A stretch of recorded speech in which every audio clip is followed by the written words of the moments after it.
નમસ્કાર મિત્રો, આઈસીઈના ડિજિટલ પ્લેટફોર્મમાં આપનું હાર્દિક સ્વાગત છે. હું આજે આપની સમક્ષ જે છે એ ફરી એકવાર નવી ભરતી વિશે માહિતી લઈને આવ્યો છું. અને નવી ભરતી જે છે એ ગુજરાત પોસ્ટ ઓફિસ દ્વારા જે ભરતી બહાર પડી છે એના વિશે જે છે આપણે ખાસ કરીને ચર્ચા કરીશું. તો આજની જે છે એ ટૂંકમાં વિડીયોની અંદર આપણે કઈ કઈ અગત્યની બાબતો જોવાના છે એ વસ્તુ ખાસ કરીને જોઈ લઈએ. જેમ કે પોસ્ટ કઈ છે, ઇમ્પોર્ટન્ટ ડેટ શું છે, વયમર્યાદા એ લોકોએ શું માંગેલી છે, ત્યાર પછી ક્વોલિફિકેશન છે, ફીસ છે, સેલેરી છે, અને એના પછી નંબર ઓફ વેકેન્સી કેટલી છે અને આપણે ફોર્મ કઈ રીતે જે છે એ ભરવાનું રહેશે, આની પ્રક્રિયા શું રહેશે, એ બધી જ જે છે માહિતી આપણે જોવાના છે.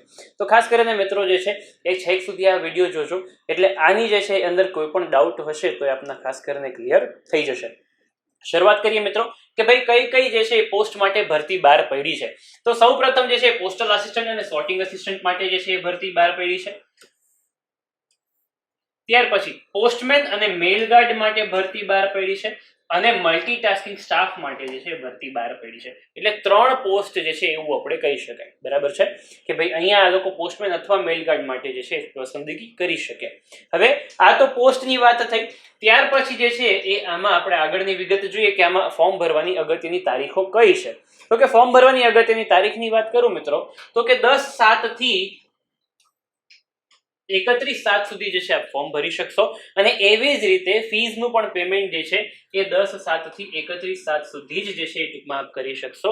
એના કરતા આપણને વધારાનો સમય જે છે અહીંયા મળતો નથી. અને ફીસનું પેમેન્ટ તમારે ક્યાં કરવાનું રહેશે તો કે કોમ્પ્યુટરાઇઝ પોસ્ટ ઓફિસ હોય ને ત્યાં તમારે જે છે ફીસનું પેમેન્ટ કરવાનું રહેશે. અને એ પણ પોસ્ટ ઓફિસનો જે સમય હોય, માની લો 10 થી 6 કે એવી રીતે જે પણ કાંઈ પોસ્ટ ઓફિસનો સમય હોય એ સમય દરમિયાન જ જે છે ફીસનું પેમેન્ટ આપ કરી શકશો. ક્લિયર છે? એટલે કે સૌ પ્રથમ પહેલા ફોર્મ ભરી દેવાનું રહેશે. ફોર્મ ભર્યા પછી જે ચલણ નીકળે એ ચલણ લઈને પોસ્ટ ઓફિસમાં ફીસનું પેમેન્ટ જે છે આપે કરવાનું રહેશે. ત્યાર પછી મિત્રો જે છે અગત્યની માહિતી બીજી જોઈ લઈએ કે આપણે આ ઇમ્પોર્ટન્ટ તારીખ જોઈ ત્યાર પછી આ લોકો આપણને એજ લિમિટ શું આપેલી છે. તો કે એજ લિમિટની અંદર પોસ્ટલ આસિસ્ટન્ટ છે, સોર્ટિંગ આસિસ્ટન્ટ, પોસ્ટમેન, મેલ ગાર્ડ, આ 4 પોસ્ટ માટે એ લોકો આપણને વય મર્યાદા આપેલી છે 18 થી 27 વર્ષ સુધીની. 18 થી 27 વર્ષની જે છે વય મર્યાદા છે. મલ્ટીટાસ્કિંગ સ્ટાફ માટે જે છે એ 18 થી 25 વર્ષ સુધીની જે છે એ આપણને એ લોકો એજ લિમિટ આપેલી છે. આ જનરલ કેટેગરી માટે છે.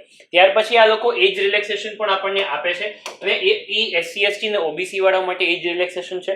એ એજ રિલેક્સેશન એ લોકો OBC કેટેગરી માટે 5 વર્ષ, જે ફોર્મ એ લોકો નોટિફિકેશનની અંદર અધર્સ લખેલું છે, અને SC ST માટે જે છે એ 10 વર્ષ છે. ક્લિયર? એટલે 3 પોસ્ટ જે છે એના માટે એ લોકો એજ રિલેક્સેશન એટલે કે વય મર્યાદામાં છૂટછાટ આપેલી છે. ઈથી વધુ એ લોકોએ હજી એક છૂટછાટ આપેલી છે. કોના માટે? તો કે for government servant. Government servant જે પણ કોઈ છે એ લોકો માટે એ લોકોએ વધુ છૂટછાટ આપેલી છે કે ભાઈ કોઈ ગવર્મેન્ટની અંદર ફરજ બજાવતા હોય અને MTS મલ્ટીટાસ્કિંગ સ્ટાફ માટે ફોર્મ ભરવું હોય તો 35 વર્ષ મેક્સિમમ જે છે હોવા જોઈએ. હવે આ જે છૂટછાટ છે આ OBC, SC ST કે જનરલ બધી જ કેટેગરી માટે જે છે એ સરખું છે. એમાં કોઈ એક્સ્ટ્રા જે છે બેનિફિટ બીજી કોઈ કેટેગરીને નથી. એટલે આ વસ્તુ જે છે આ ખાસ કરીને આપણે ધ્યાનમાં રાખીશું. ત્યાર પછી એ લોકોએ જે છે એ બીજી અધર પોસ્ટ માટે એ લોકો 40 વર્ષ સુધી જે છે એ વય મર્યાદામાં આપણને છૂટછાટ આપેલી છે. ક્લિયર? એટલે આ જે છે એ ટૂંકમાં એજ રિલેક્સેશન એ લોકોએ આપણને આપેલું છે. ત્યાર પછી મિત્રો એજ્યુકેશન ક્વોલિફિકેશન એ લોકોએ શું માંગ્યું છે તો કે પોસ્ટ પ્રમાણે આપને જે છે જણાવું કે પોસ્ટલ આસિસ્ટન્ટ કે સોર્ટિંગ આસિસ્ટન્ટ માટે જે છે એજ્યુકેશન ક્વોલિફિકેશન 10+2 ઓર 12th પાસ. હવે 10+2 એટલે કે 10મા પછી જે પણ કોઈ વિદ્યાર્થીઓ ડિપ્લોમા કરે છે તો એ 10+2 માટે જે છે ગણાય. તો ડિપ્લોમા કરતા હોય કે કરેલું હોય એવા વિદ્યાર્થીઓ પણ જે છે એ આની અંદર ફોર્મ ભરી શકશે. અથવા તો 12th જે છે કે 12th ની અંદર કોમર્સ કે સાયન્સ લીધું હોય એવા વિદ્યાર્થીઓ પણ જે છે એ ટૂંકમાં 11મું 12મું જે છે કોમર્સ સાયન્સમાં કરેલું હોય એવા વિદ્યાર્થીઓ પણ ફોર્મ ભરી શકશે. ત્યાર પછી કોમ્પ્યુટર સર્ટિફિકેટ જે છે એ જરૂરિયાત છે. પણ એ કોમ્પ્યુટર સર્ટિફિકેટ કોને જરૂરિયાત છે? If not studied as subject in 10th or 12th, 10મા કે 12મામાં કોમ્પ્યુટર વિષય ભણવામાં ન આવ્યો હોય તો કોમ્પ્યુટર સર્ટિફિકેટ જોશે. ગવર્મેન્ટ સંસ્થા માન્ય જે છે એ કોમ્પ્યુટર સર્ટિફિકેટ આપણને રિક્વાયરમેન્ટ રહેશે. ત્યાર પછી મલ્ટીટાસ્કિંગ સ્ટાફ માટે માત્ર ને માત્ર 10 પાસ છે. હા મિત્રો, માત્ર ને માત્ર 10 પાસ છે. એટલે 10મું ધોરણ તમે પાસ કરેલું હોય તો જ તમે જે છે એ મલ્ટીટાસ્કિંગ સ્ટાફ માટે જે છે એ ફોર્મ ભરી શકશો. અને એમાં એટલીસ્ટ તમને લોકલ લેંગ્વેજ જે છે એ આવડવું જોઈએ. અહીંયા કોમ્પ્યુટર સર્ટિફિકેટ નથી જરૂર. કોમ્પ્યુટર જે છે 10મામાં ન હોય તો પણ ચાલશે. એટલે અહીંયા તમે ગુજરાતી જે છે એ 10મા ધોરણ સુધી ભણેલા હોય તો પણ જે છે એ ટૂંકમાં તમે આની અંદર ફોર્મ ભરી શકશો. આના પછી બીજી જે છે એ માહિતી કે ભાઈ પોસ્ટમેન અથવા મેલ ગાર્ડ માટે એ લોકોએ આપણને શું ક્વોલિફિકેશન માંગેલું છે, તો કે આની અંદર જે છે એવું કીધું છે એ લોકોએ કે 12th પાસ હોવા જોઈએ, બરાબર છે. ત્યાર પછી local language studied in 10th standard, 10મા ધોરણ સુધીમાં જે છે લોકલ લેંગ્વેજ તમે જે છે એ ભણેલું હોવું જોઈએ. કોમ્પ્યુટર સર્ટિફિકેટ, જેમ મેં આપને કીધું કે 10મા 12મામાં કોમ્પ્યુટર ભણેલું ન હોય તો સર્ટિફિકેટની રિક્વાયરમેન્ટ છે, બાકી સર્ટિફિકેટની રિક્વાયરમેન્ટ નથી. અને હજી એક વધુ જે છે એ લોકો વિગત માંગે છે, વેલિડ લાયસન્સ ઓફ ટુ વ્હીલરનું વેલિડ લાયસન્સ આપણી પાસે હોવું જોઈએ, બરાબર છે. ઓર લાઇટ મોટર વેહિકલ, એ કોઈ ફરક નથી પડતો, ગેરવાળી કે વિધાઉટ ગેર એ કોઈ અહીંયા પ્રોબ્લેમ નથી, પણ ટુ વ્હીલરનું વેલિડ લાયસન્સ હોવું જોઈએ. અને કે ભાઈ પીડબ્લ્યુડી એટલે ફિઝિકલ હેન્ડીકેપ હોય એ લોકો માટે આ લાયસન્સ જે છે એ એક્ઝમ્પ્ટ છે, એ લોકો પાસે લાયસન્સ ન હોય તો ચાલશે. ક્લિયર? એટલે આ વસ્તુ જે છે ખાસ કરીને આપણે અહીંયા ધ્યાન લેશું. હવે એના પછીની જે માહિતી આપણને આપેલી છે કે ફીઝ જે છે એ કેટલી રહેશે, તો કે ફીઝ અહીંયા 120 રૂપિયા છે. અને fees pad four previous applied application will be valid. હવે આનો અર્થ શું થશે મિત્રો, તો કે આ જ ભરતી જે છે એ ગુજરાત પોસ્ટ ઓફિસ દ્વારા જે છે બહાર પાડવામાં આવી હતી ફેબ્રુઆરી મહિનાની અંદર.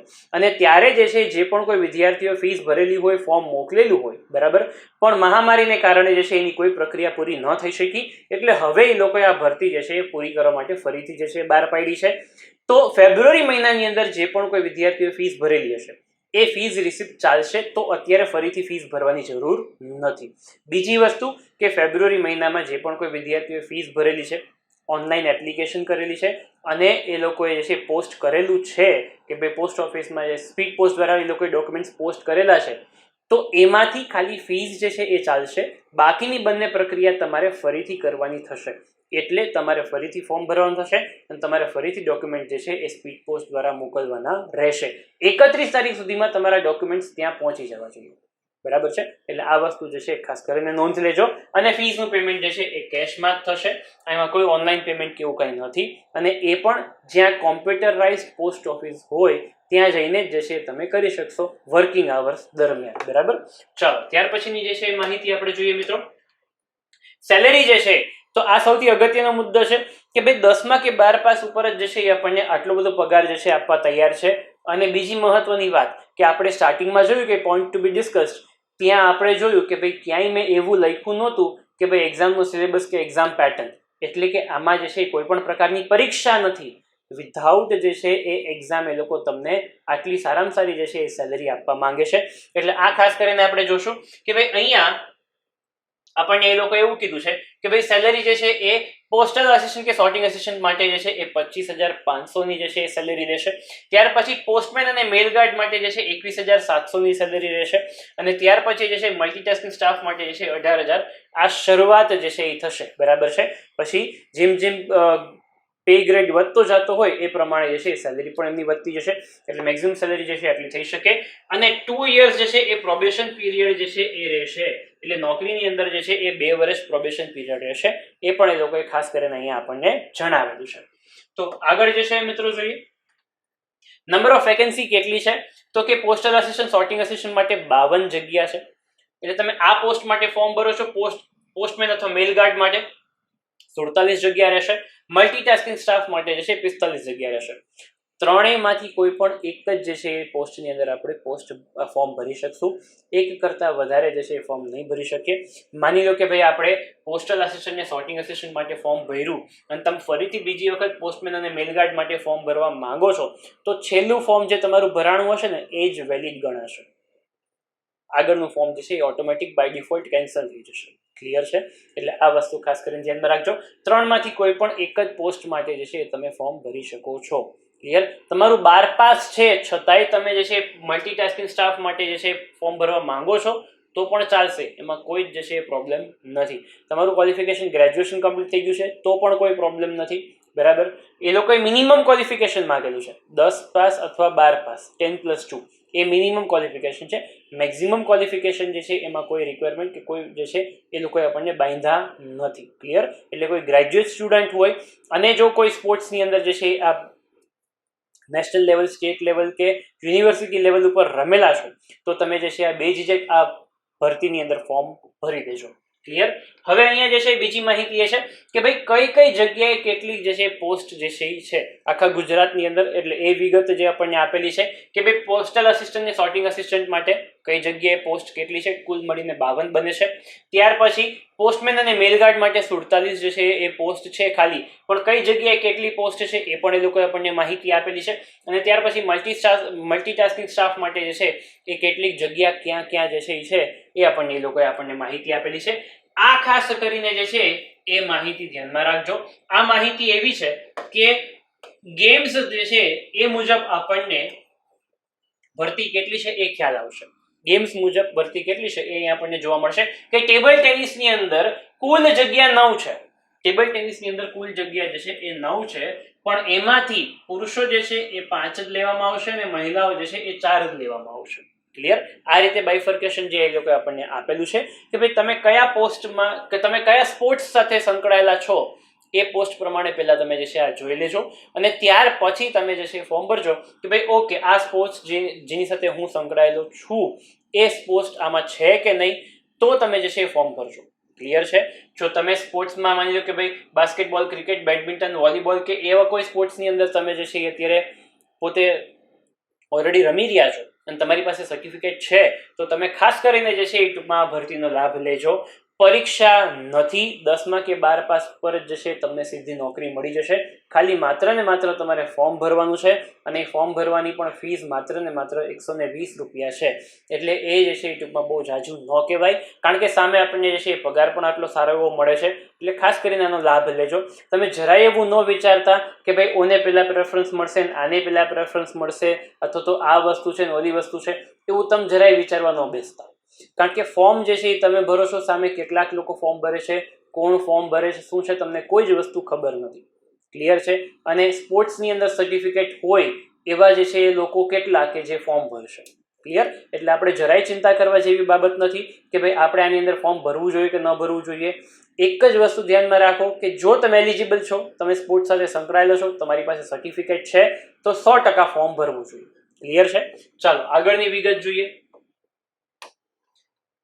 આ જે છે ફોર્મ તમારે કઈ રીતે ભરવાનું છે, તો સૌપ્રથમ તમારે જે છે એ વેબસાઇટ ઉપર જઈ અને ઓનલાઈન એપ્લિકેશન કરી દેવાની છે. એ ઓનલાઈન એપ્લિકેશન જે પ્રિન્ટ નીકળશે એની સાથે ડોક્યુમેન્ટ્સ એડ કરી અને એ ડોક્યુમેન્ટ સહિત તમારે જે છે એ આ એડ્રેસ ઉપર જે છે એ સ્પીડ પોસ્ટ કરી દેવાનું રહેશે.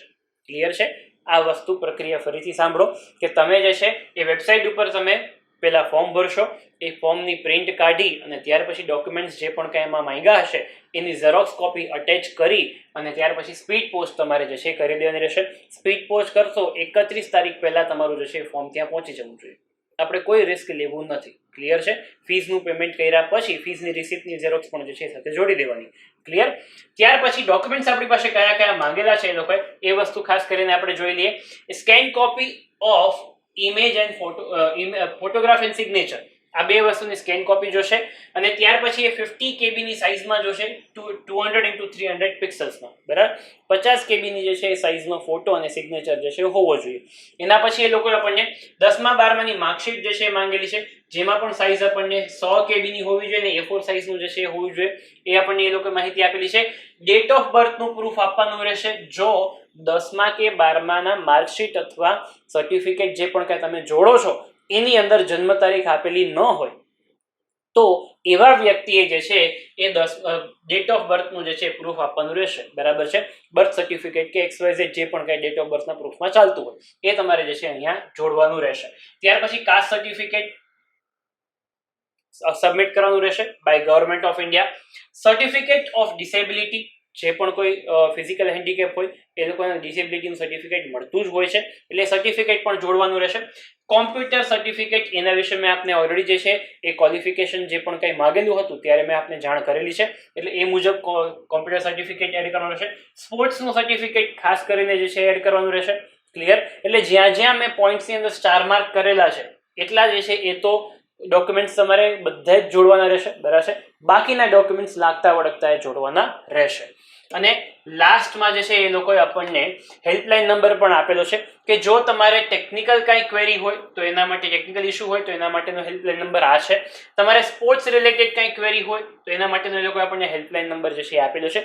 અને સાથે સાથે ઈમેલ એડ્રેસ પણ આપેલું છે કે આ ઈમેલ એડ્રેસ ઉપર તમે જે છે મેલ કરશો તો પણ તમને ચોક્કસથી જે છે એ રિપ્લાય આપવામાં આવશે. ક્લિયર મિત્રો? અહીંયા જે છે એ ટૂંકમાં આપણે આ માહિતી અહીંયા પૂરી થાય છે. આપને વધુ કાંઈ જે છે એ ટૂંકમાં આ પોસ્ટ વિશે કે કાંઈ પણ જે છે એ ટૂંકમાં મૂંઝવતું હોય તો આપ ચોક્કસથી જે છે એ નીચે કમેન્ટ બોક્સની અંદર કમેન્ટ કરી શકો છો. અને થેન્ક યુ વેરી મચ. આપ જે છે એ ટૂંકમાં અમારા વિડીયોઝને લાઇક કરો છો અને સાથે સાથે જે છે એ ટૂંકમાં શેર કરો છો અને આપ જે છે સબસ્ક્રાઇબ કરો છો ચેનલને. એથી અમને ખરેખર ખૂબ મોટિવેશન મળે છે. એના માટે આપ સૌ લોકોને જે છે ખૂબ ખૂબ ધન્યવાદ. અને હા, એક વસ્તુ જે છે લાસ્ટમાં કહેવા માંગીશ કે ઓલું કહેવાય ને કે ભાઈ આંગળી ચીંધ્યાનું જે છે એ પૂન છે, એવી રીતે આપ જે છે એ કદાચ આપ જે છે આ ભરતીની અંદર જે છે આપને ન લાગતી હોય તો એટલીસ્ટ શેર કરવાથી જે છે એ જે પણ કોઈ લાગતા વળગતાને જે છે એ ટૂંકમાં આ ભરતીનો લાભ મળી શકે અને એમનું ભવિષ્ય સુધરી શકે. એટલીસ્ટ આપ એટલું જે છે એ ટૂંકમાં કરી શકો. એટલે ચોક્કસથી આ જે છે એ વધુમાં વધુ લોકો સુધી શેર પણ કરજો. થેન્ક યુ વેરી મચ મિત્રો. જય હિન્દ.